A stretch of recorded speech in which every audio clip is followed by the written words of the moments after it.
All right, so I got the signal that we're live. I'm a little stunned this morning. All right, so good morning. Hey, this is Andrea Benton, Alvaro de Almeida from the Born to Play Futsal TV show, and welcome to the BarnBurner Network on Zingo TV channel 251. Please remember to download both the BarnBurner and Zingo TV apps from their respective app stores for iOS and Android devices. As you download the app, we would love it if you rated the app and left a comment. Both of the apps are free. Zingo TV is available on Google Chromecast, Amazon Fire, Amazon TV sticks, Roku sticks, and all smart TVs made from 2016 onwards. Today's episode is brought to you by the Women in Youth Sports Leadership Summit. It's a virtual event happening on January 22nd, 23rd, and 24th in 2021. You can learn more at www.womeninyouthsports.com.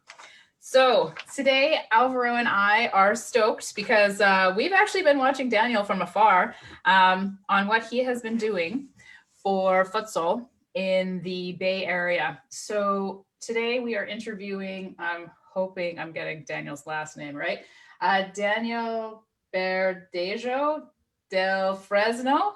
Is that right? That's pretty accurate, so don't worry. Okay, good. Thank you. He is the head of performance, but you're also the co-founder, no, of the Bay Area Futsal Club? That's correct. Okay, cool. So we're going to have an amazing conversation today about futsal. I'm totally stoked about it. But we always do this. It's an icebreaker question. Today's icebreaker question is, and Alvaro is going to love this one, would you rather fart or burp glitter? Okay, Fart. you know glitter, right? Yes. Yeah. Okay, so would you rather burp it out or fart it out? Fart, no doubt. No doubt. I don't even need to think about that. No, Nice. no. The problem first, I need to translate glitter in my head. So to try to find the connection with that, and now I know what it is. Okay, that's fine. But Andrea, I really need to understand where you're getting this question from. No need to answer right now. Let's keep this. Okay. That's better. But I keep this inside my pants for sure. Oh my God. Nice. Okay, fair enough. Sure. And actually, I'm the same. It'd be difficult to talk. Like if you had to burp glitter out, it would just get everywhere, all over your food. So yeah, I'm totally the same. Exactly. It's good that we are on the same page. It is good that we're on the same page because now we're going to talk about futsal. That's nice. And that was the icebreaker. All right. So on a serious topic now. So Daniel, can you just give us a bit of your background when it comes to futsal? Yes, no problem. So, I'm Spanish. I was born in Spain. So being a Spanish guy is like in South America, you grow up playing futsal. So I played futsal when I was a kid, but then I stopped playing pretty soon, to be honest. I stopped playing when I was, I don't know, maybe 13, 14, because at the same time I was running. And since then I've been running, and I've been running at a decent level. So I stopped playing there. However, I still like futsal, so I studied futsal. I did my licenses about coaching, and then I had an opportunity to go to England in 2008 because I received a scholarship for my PhD in exercise and sport science. So I went to England in 2008, and over there I started to work in futsal with Manchester Futsal Club, and I stayed 2 seasons over there. Then I moved to Sheffield FC Futsal, 2 more seasons, and then I moved to Loughborough Futsal and the International Futsal Academy. At the same time that I was working with those clubs, 2 seasons in each, I started to work with the federation, with the FA, and I was fortunate enough to spend almost 7 years working with the England futsal national team between 2010 approximately until I moved here to the US in 2016. I moved here in 2016 to California because I had another offer to work in a futsal academy. Then I created my own club. in that period of time, I also collaborated with in America with the PFL, with the potential professional futsal league.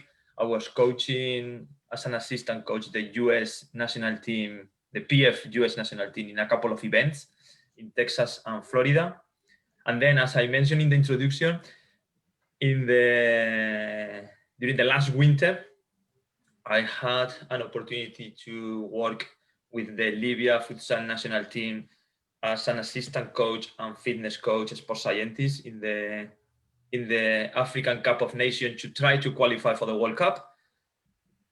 The top 3 teams, they qualify, and we finished 4th. So, we missed out in the last game.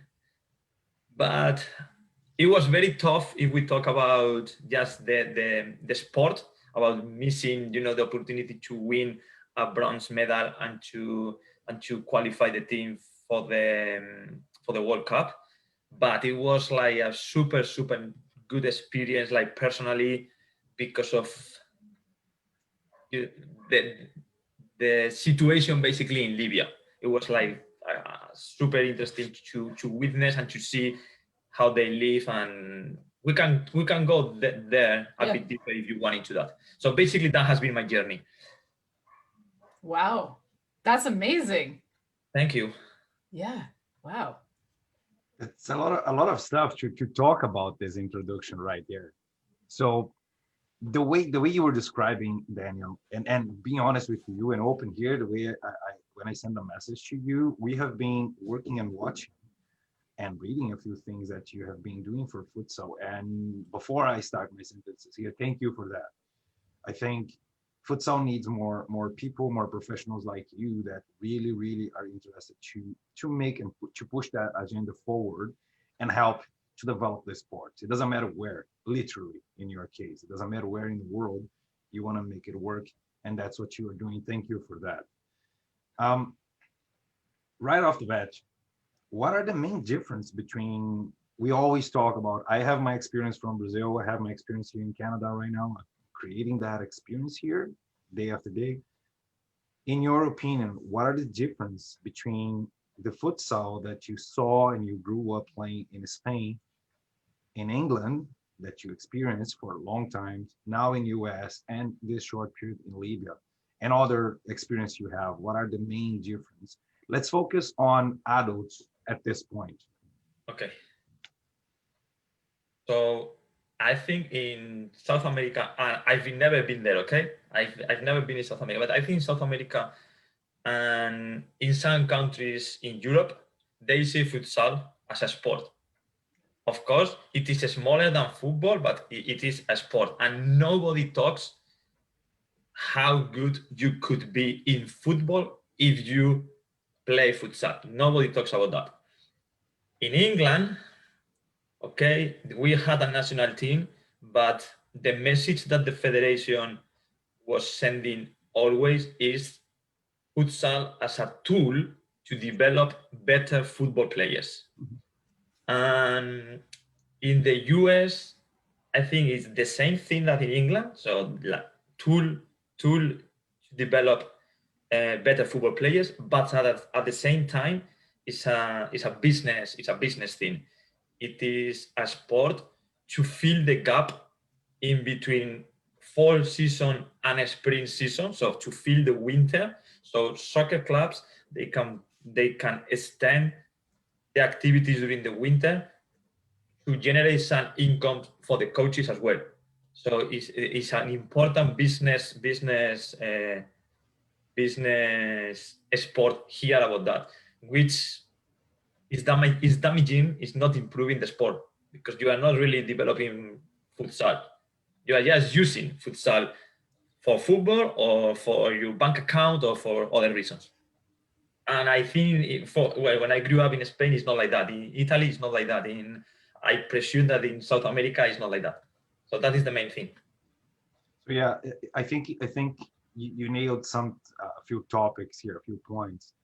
But yes, in Brazil, talking about Brazil, not only in all South America, but in Brazil, we do have this comment, and that's the question right there, right now, is futsal a sport? Is futsal a tool? Is futsal both? Can we separate them? Should we keep working with them together to promote the game? Which one is going to be better for the sports development? So those are the questions that we are asking down in Brazil. But yes, the way I see things here, and I have no problem with people using the sports to make their business. So we Oh, are me doing our neither. business right now. I think this is open to everyone, and it doesn't matter the sport. Any sport or anything in your life can be a business. It's your business. Exactly. But when the way you describe is the feeling that I have here. Um, my focus would be more like on the game development side and not only the business aspect. Yes, the business is very important, but I think the sport should be developed more. And that's why I said thank you for doing what you're doing. Keep pushing futsal because you were focused, of course, as a business, but you were interested to make the game, be developed and have more people playing, kids playing, adults playing. Exactly. And one thing, for example, for me is that, of course, you have to make a living. And by the way, I'm a coach, so my living is futsal right now. So it's my business as well. But the thing is,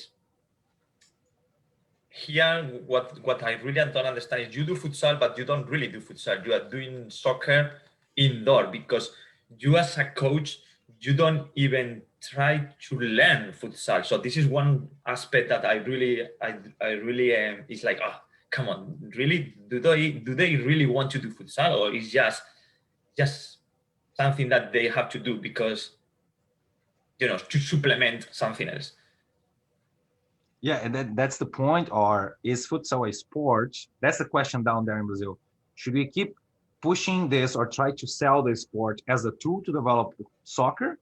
Or should we try to separate a little bit and sell this as a sport itself? For that reason, for those reasons. Other sports, soccer is using futsal tool as a tool. And this is completely impossible to separate in Brazil. Futsal will be a tool always, period. But I think futsal needs to put itself as something that, okay, I can help, but that's who I am.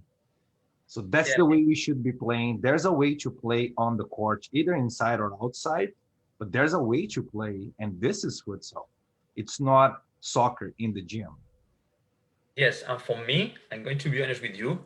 I think some of the problems there is also the futsal people. Oh, So I agree that futsal could help football a lot. I am not saying that, but if I'm a futsal coach, I shouldn't care about helping other things. I should care about if I am now a soccer coach or a football coach. Okay, I should learn from any single sport things that I could apply to football.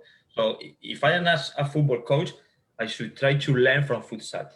The thing is, for me, is there are so many sports, like let's say netball, no? You know netball. So I don't see the netball people saying, hey, let's play netball because it's going to make you a better basketball player. I don't see Rugby. rugby saying, hey, let's play rugby because it's going to make you a better American football player, which is true, by the way. I don't see, and there are so on and so on and so on, and even inside the same federation, because they're always talking about, no, but the problem is if we consider FIFA, let's forget about AMF. If we are talking about FIFA, but the thing is, we are under the same federation. We are not a sport. We are a discipline. Well, I'm going to take in the Olympic Games. We have mountain biking, we have road cycling, and we have track cycling. All three under the same federation, and they are in the Olympics. And I don't see the mountain biking coaches saying, hey, let's practice mountain biking because it's going to develop you better for the road cycling. So I think some of the problem is also the futsal people that we want to compare with football, and I don't understand why. No, I agree with you, but I think the way we are doing down in Brazil, like bringing my experience down there, it's because I think it's easier to sell. We always use soccer. Yes, I agree. Easier to sell and show people. So for example, when I start to explain what futsal is here where I live, we always use soccer.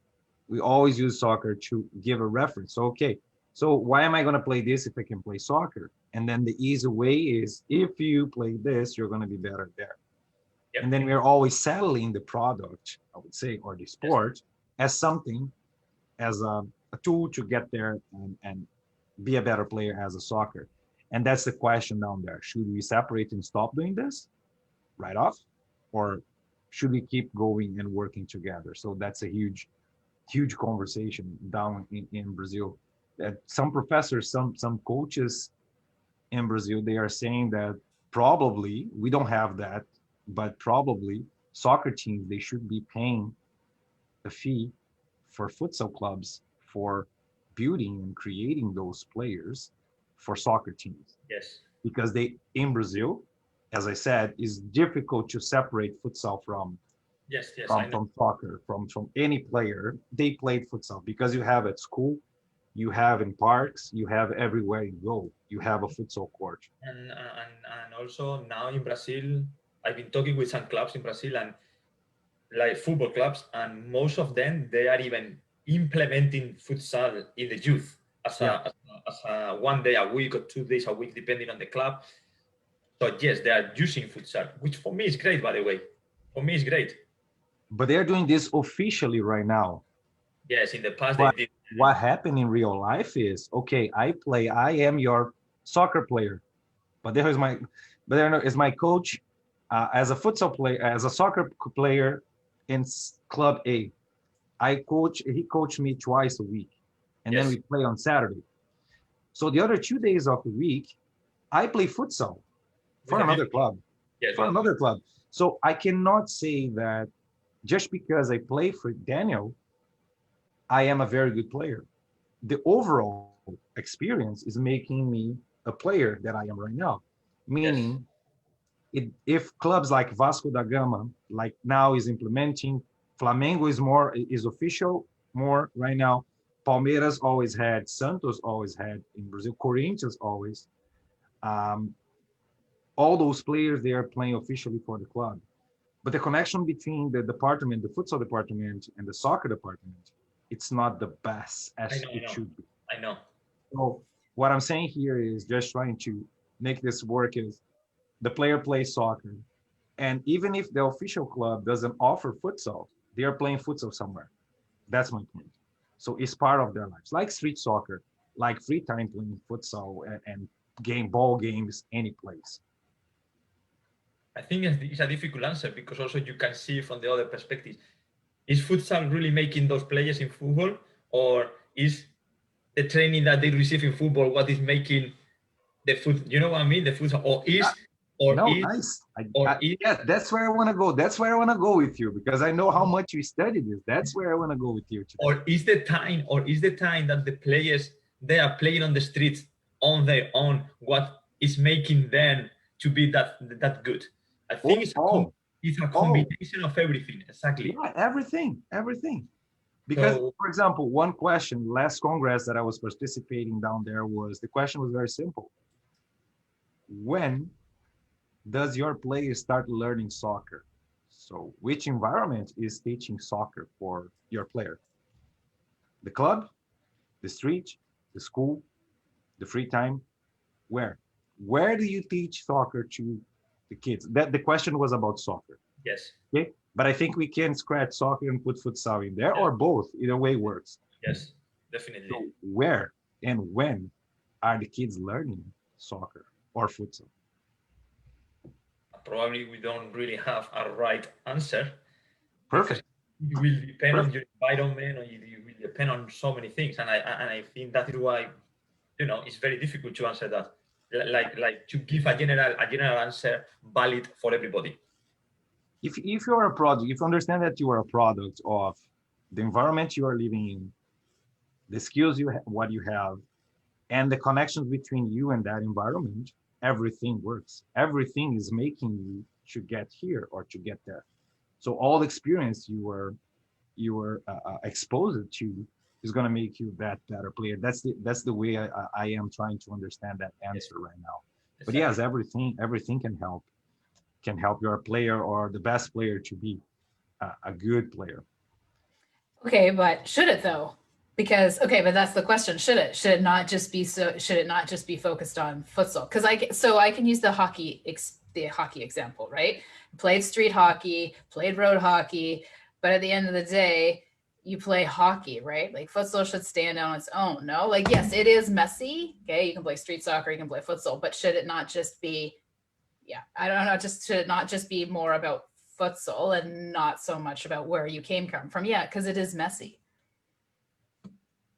But I think you were describing it in a different way, using hockey as an example to explain that all experiences, it doesn't matter where the surface is, the type of the roller you are using, whatever name we have, that thing you put on your foot to play hockey. Skates.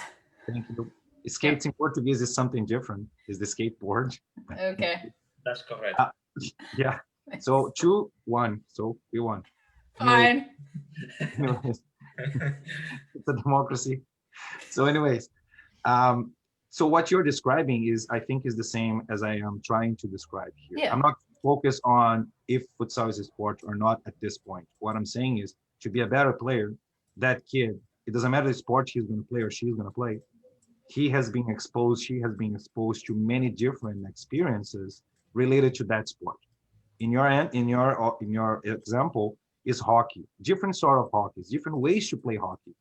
What I'm trying to say, and I think Daniel is the same here, is different ways to play ball games, kicking ball games is going to make you a better player, either for futsal, either for soccer, or maybe indoor soccer, which is another option here in North America. I developed something that I don't know if you saw, and also I developed something, and then I saw that after I developed it, I saw something from an Uruguayan coach. He's from Diego D'Alessandro. He's the head coach from Uruguay, and basically it's very similar. And we understand, let's say football. Football is like a big family, like a big tree that you have, like, to get to the 99% of everybody wants to get a football players. So basically, let's put football on the top. Mm-hmm. To get to the top, you have in a perfect pathway, you should be playing 1v1s, 2v2s, 3v3s, 4v4, 7v7, 9v9, until you get into the 11v11. And then part of this tree or part of this family, you have futsal and you have beach soccer. There are just other different pathways.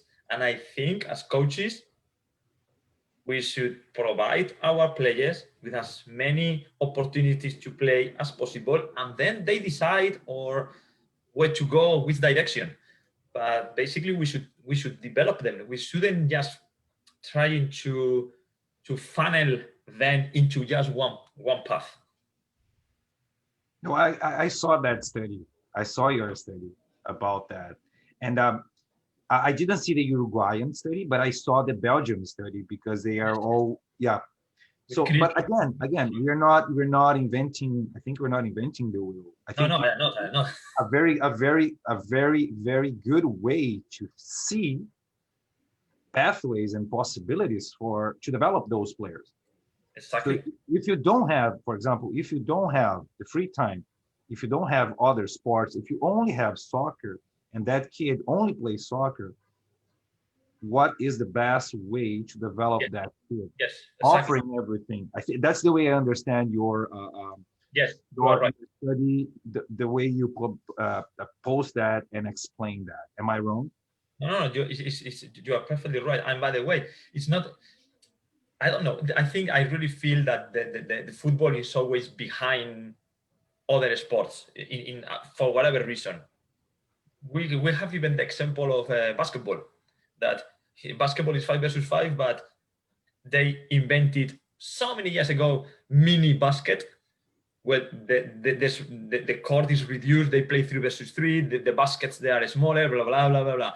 So most of the sport, they are trying to adapt the sport to basically the population that is playing. So the kids, the age, and everything. But in football, it's super difficult to changes to make those changes. Super difficult. But I think the whole structure is super difficult to make changes. If you see rules, for example. Yes, definitely.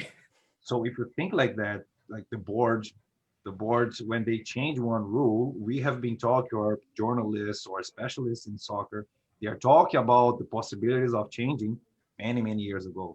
Yes. And then we have that change, or not. They're not going to keep talking. So yes, it is. The changes are too slow. Too slow. That's the word. And to be honest with you, why am I going to change? I don't agree with that, but why am I going to change if we are one of the sports that the majority of the population in the world either play or watch, or pay Yes. and consume that sport as a business? Again, come back to business. There's no way to separate the business aspect of that. Yes, you are right. So talking about business, how is futsal in US on the development aspect for kids right now? Forget COVID. Let's try to forget we are living in the before COVID hits. Okay, so futsal in the US is, I think the right word is very fragmented, because there are so many, between quotation marks, federation. There are so many federations that they are trying to run the sport, which actually they are not federations. They are just companies. They are businesses that they run regional and national championships, which is basically a tournament, one weekend tournament that you register your team and you play over there. The real federation, which is US Soccer, they only control the national team, and the national team has been non-existent for 4 years until this year, and then COVID hit it. So we have US Soccer controlling the US national team, but then there is no regulations about futsal. It's just different federations. You can go with US Futsal Federation, or you can go with US Youth Futsal Federation, or you can go with USA Futsal, that now is called United Futsal, and they organize different things. This is one of the problems, in my opinion, because there is no leagues. Or the leagues, they are local leagues that they are organized just during the winter months because of what we spoke before. They are not real national or regional championship, like real ones, like official ones. It's just different companies, so it's like a tournament. So what happens is it's very difficult. It's very difficult to have a futsal team training futsal only, like twice a week, 3 times a week, because then there is no leagues to compete on. Just one tournament in December, one tournament in March, one tournament in July. What do you do between those gaps? So it's very difficult to compete against soccer, because I want to play. Kids want to play games, let's be honest. Then, in my opinion, one of the other problems is the coaching education. There is very few coaching education available in the US. There is no coaching education at all regulated. Like US soccer does nothing about coaching education. There are all these federations or small associations in the Northeast. There is one that they do small courses, but there is one, I know that there is one online, but there is not a real pathway to develop coaches. So if you don't develop coaches, which basically are the people who teach the sport, it's impossible to develop the sport, because at the end, it's impossible to play futsal because you are playing something indoor that is with a ball and it's 5 versus 5. And then you don't have competitions. So it's very difficult to get people doing that. And also, you don't have a national team that kids, they see, oh, there's a national team over there. And maybe in the future, there is no reference. There is no pathway, basically. So there's no, but US had a few years ago, had a decent, I would say, for CONCACAF, A decent So- national team, man national team, or am I wrong? So Because I what- know the way you were describing looks like Canada without the federation problem. okay, so what happened Three, is, four federations you have in US, we don't Yes. have those here, but we share the same problems that you were describing. so what happened is they have the national team. The team always participated in the CONCACAF. Usually they took the players from indoor soccer. Some of them pretty decent. So they did a couple of times they did pretty good in CONCACAF. In the last CONCACAF, which we are talking now about 4 or 5 years ago, usually in the CONCACAF it is in the past eight teams. They try to qualify for they put themselves into the CONCACAF. But in the previous one, it was 9 because Canada applied. So because of ranking, before the CONCACAF, it was a playoff game between Canada and US.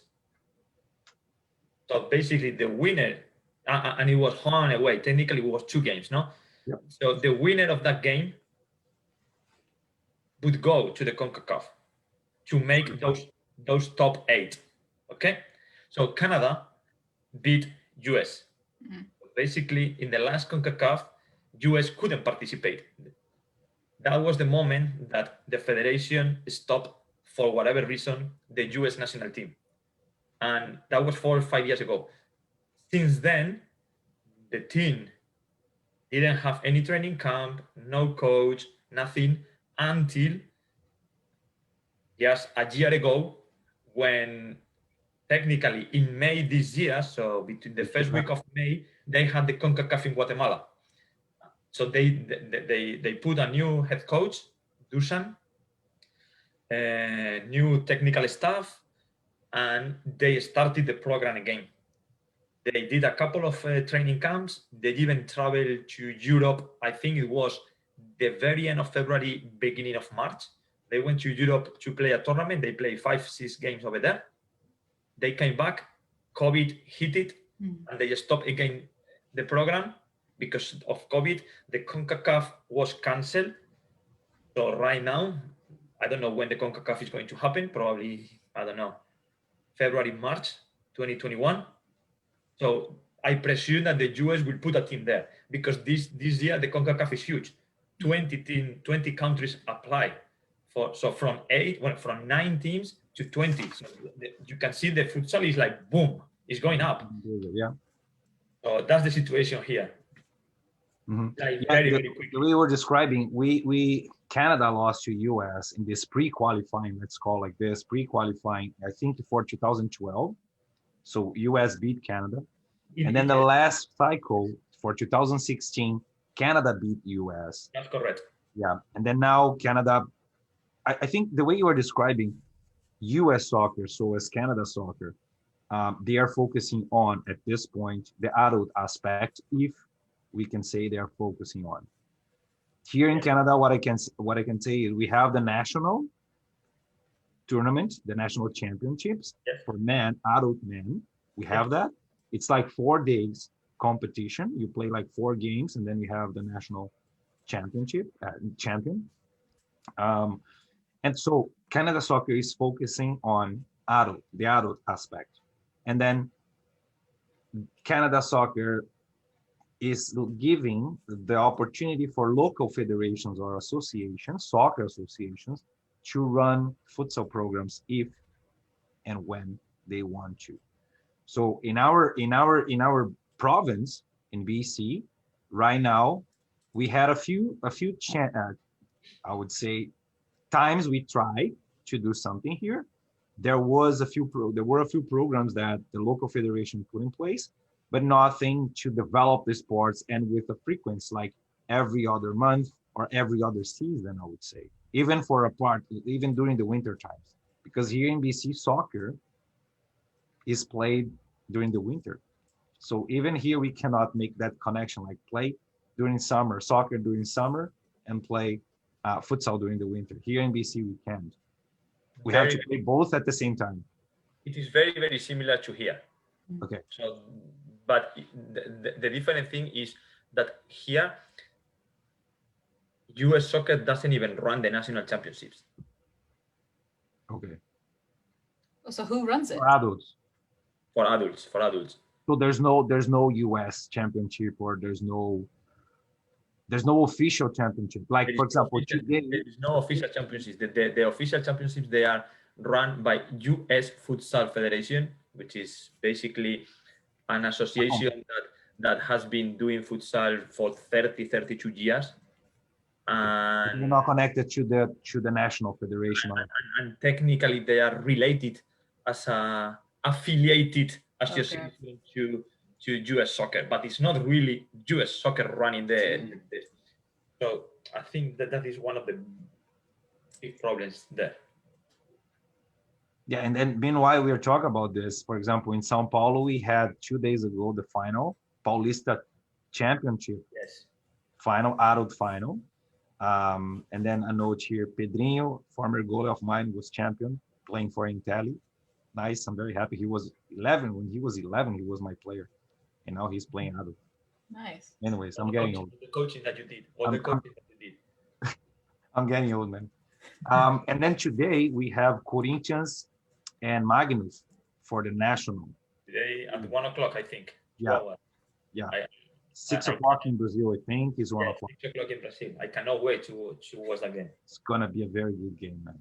I'm gonna be working, but it's gonna be a very good game to watch. Yeah, so that's the difference. So we have a lot of things going on some places. Yes. And of course, if we start talking about problems down in Brazil, we have a lot. Oh yeah. In Spain too, eh? So in Spain too. I'm saying there is no problems in Spain. For sure. But here, what I can tell here, we don't have the kids development. So when we talk about national federations, we are focusing on adults, and normally men, not women. Men, adult. We don't have the kids. The kids is responsibility for the local association. And I think I don't know if this is working, at least here where I am. I know. I don't think here is working either. So I have a question. And do you think the professional futsal league would make a difference?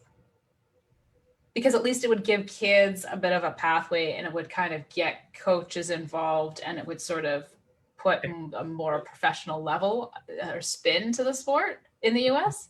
Technically, yes. So technically, yes. I think that could change the sport. However, I don't know if it's going to be happening soon or not, because they have been delaying, and there are not even news right now about when they are thinking about starting or not. So I don't know. I don't really know if it will happen ever. Oh, interesting. Okay. Hopefully it will, because I really think that will help futsal in the whole country. But at the moment, I don't really know. Interesting. Because I think about, you mentioned indoor soccer, right? And there's the MASL, and that's where, for the Canadian men's national team, that's where some of the players come from. And it's a good, it's a good incubator, so to speak, right? And it gives the players another option, soccer players or futsal players another option, right? So.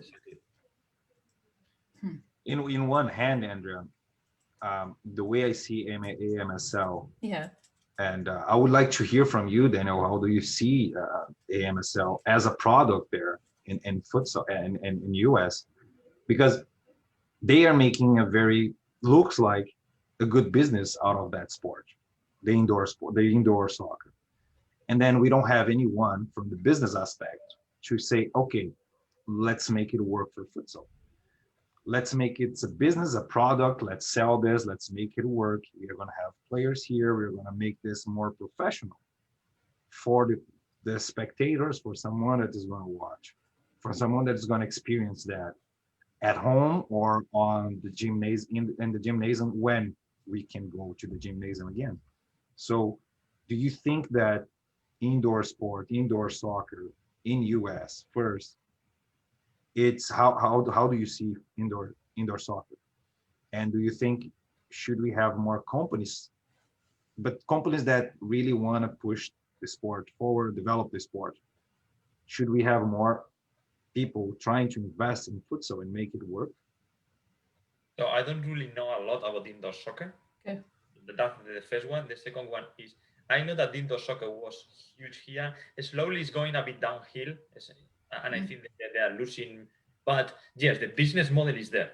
And then if we see NBA or if we see the National Hockey League, I really think that in the US they have the business model perfectly, and if they really invest in any indoor sport, yes, it would be very, very successful.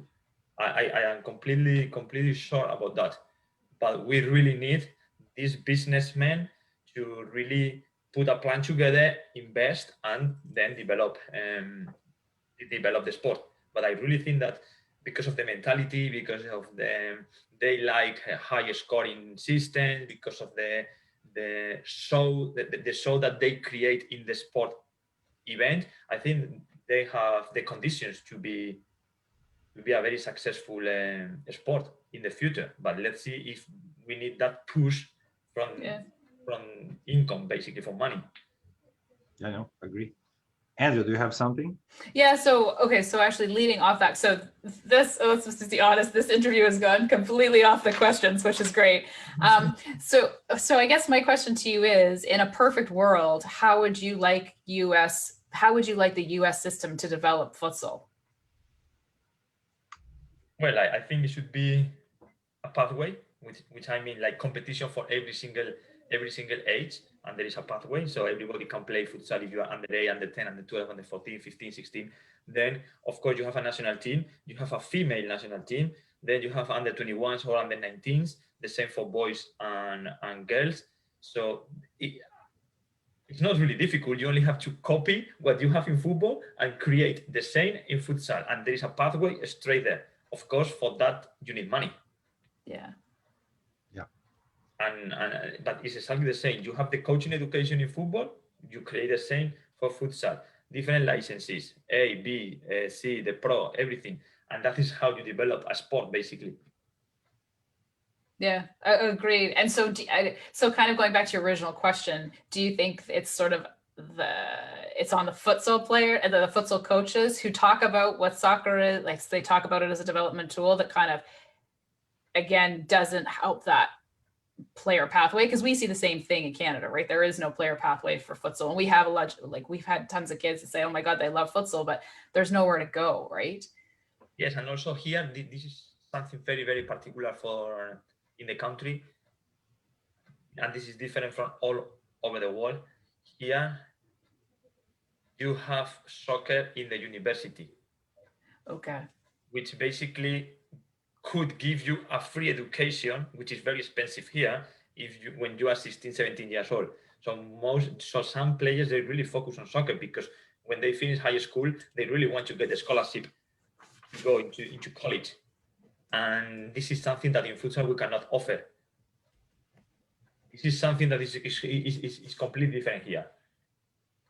So you think if we had futsal at NCAA, if futsal gets somehow into the college competition, the picture will completely change. Completely.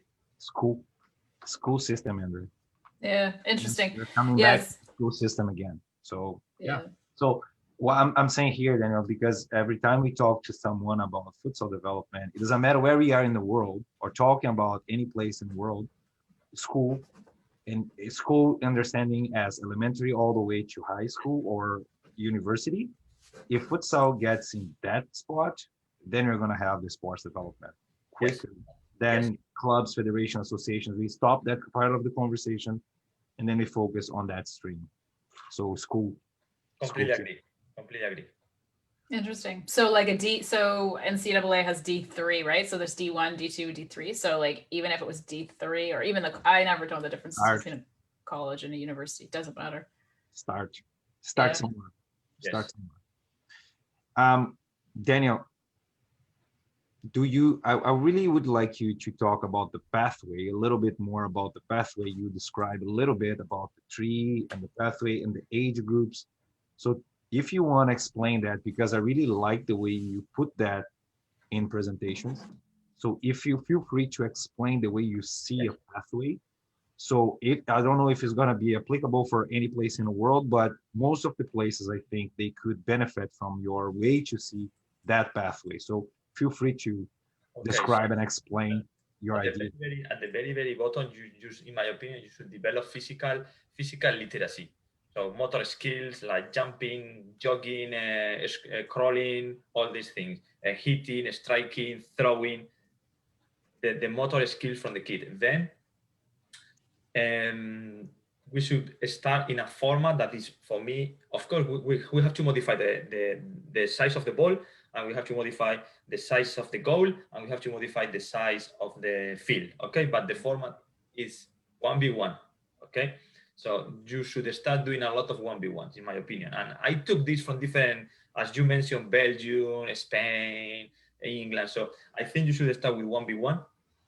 Then there's no goalkeepers. Then you should jump into a 3v3. Still no goalkeepers. And this is, I didn't invent that. That Horst Bain, the Netherlands guy, did that like 40 years ago. He called it fan niño. So you play 3 versus 3. Depending on the level, maybe you can put 2 small goals at each end. So basically you are playing with 4 goals. So 3 versus 3, 4 goals. There is no goalkeeper. If the level is very, very good, maybe you can do the same thing, but with 1 goal, and you introduce a goalkeeper. But any player from those 3 could be the goalkeeper at each time, and they decide. So basically, you always have an overload. It's a 3 versus 2 technically plus the goalie. From there, you play 5 versus 5, and here is when you introduce for the first ever time the figure of the goalkeeper. So we have 4 versus 4 and goalkeeper. And that is where, if you want, you can introduce futsal. It's a 5 versus 5 game. You can introduce futsal. From there, we go to 7v7, 9v9, and 11v11. I think I put that 11v11, you don't play 11v11 until you are, I think, 16 or 15 years old. So that is, in my opinion, the progression that we should teach. And because I really believe, now I am talking as a soccer coach, that when we are talking about in futsal, there is a lot of touchy, there is a lot of decisions, there is a lot of 1v1s. I really think that as a soccer coach, I can create that environment in football, in soccer, to have the same number of touches, the same number of 1v1s, the same number of dribbles, the same number of shots. I only have to adapt the game. So if at the training sessions, I reduce the space, I reduce the numbers, and I do futsal drills in soccer, is the same now. You know what I mean? Talking now as a football coach. The only thing that is different is the competition. That is what I created this pathway: 1v1, 3v3, 5v5, 7v7, 9v9, 11v11 in the competition, because the competition gives something different that you cannot create in training. So, for example, if a player at the back in any format loses the ball because there is a mistake and they score, that feeling about, oh, I did a mistake and they score, and now we are losing and we lost the game because of me, you are learning from those mistakes. And is the feeling of risk, is the feeling of having that responsibility. If you are playing with 10 years old, a 7 or a 9v9 game, the striker doesn't even go back to defend. He has no responsibility about defending. So if the team loses, it's okay. I didn't have any responsibility. When we reduce the space and when we reduce the number of players, what we are creating is an environment that every single one is involved in the game. Even the goalkeeper. So even if the ball is on the other goal, even the goalkeeper is involved, because if they play back, I have to be ready to maybe control the ball and play to the other side. So everybody is mentally engaged the 100% of the time that you are on the field. And that is what we want. We want players that they are thinking, they are engaged, they are making decisions as much as possible. And that is, you only create that by reducing the numbers and by reducing the space that you play on. Yeah, you need to be participating at all time. There's no way for you to rest or hide in the small-sided games. It doesn't matter. Again, it doesn't matter if it's futsal, street, whatever number of players on that game. So yeah, you need to participate in all moments of the game, in all phases of the game. You need to be there. That's why maybe we don't have time to go inside methodologies right now, but I think that's why game-based methodologies or player-based methodologies or environment-based methodologies are much better and develop much more than only the technique based. I'm not saying technique is not important. Yes, it is, but it's part of the whole. It's not the most important thing. It's one part, the whole system. In the culture in Spain is like we have the cycle about perception, decision, execution. So when you perceive, you see things, then you make the decision and then you execute what you want to do. The technique is the execution of what you thought after you saw. It's not less important, but it's not the first one. Exactly. It's the less part. Of course, you need to deliver very well. It doesn't matter if you see, select the best answer, but don't execute very well. Again, is very important. But again, we have someone saying, our Eduardo is saying that we've got like 2 minutes left. Okay, so thank you for this conference. So I'm going to do a bit of a wrap up now. So thank you very much for your taking the time for us today, because really what we touched upon and why we'd love to have you back is you talked about coaches education. And, you know, I just listened to you talk about, you know, for the last 10 minutes, what the nuggets that you shared and how soccer, even with, because I know in our federation and our provincial federation, we have to follow certain rules and regulations and how it's coached, but just the methods that you were describing, it's really, it's beneficial for everybody. Should hear that and understand, as Alvaro talks about all the time, actually, is it's game based. It's not drills. They don't really help. So Daniel, I know we have 2 minutes or less than this right now. Is there any question you would like to address or you'd like us to ask you and you didn't do? Is there something that... I only want to, say publicly, like, thank you, Andrea, and thank you, Alvaro, for inviting me. It has been a very, very good conversation because we didn't follow the plan at all, and I like that. No, which was great. But for the records, we did a plan. We had a plan. We had a plan. We had a plan. Had something. We had a plan. All right. Well, I'm gonna wrap it up. So this show can also be heard on the BarnBurner network, radio network on its 122 platforms. Please check it out at www.barnburner.ca for all the news and programming. BarnBurner, watch it, hear it, read it, download it, and live it. And thank you again, Daniel, for taking the time today. Alvaro and I thoroughly enjoyed our conversation, and we would love to have you back to talk about methodologies, because it would be it would be an amazing conversation. Thank you. All right. Thanks. See you. Bye-bye.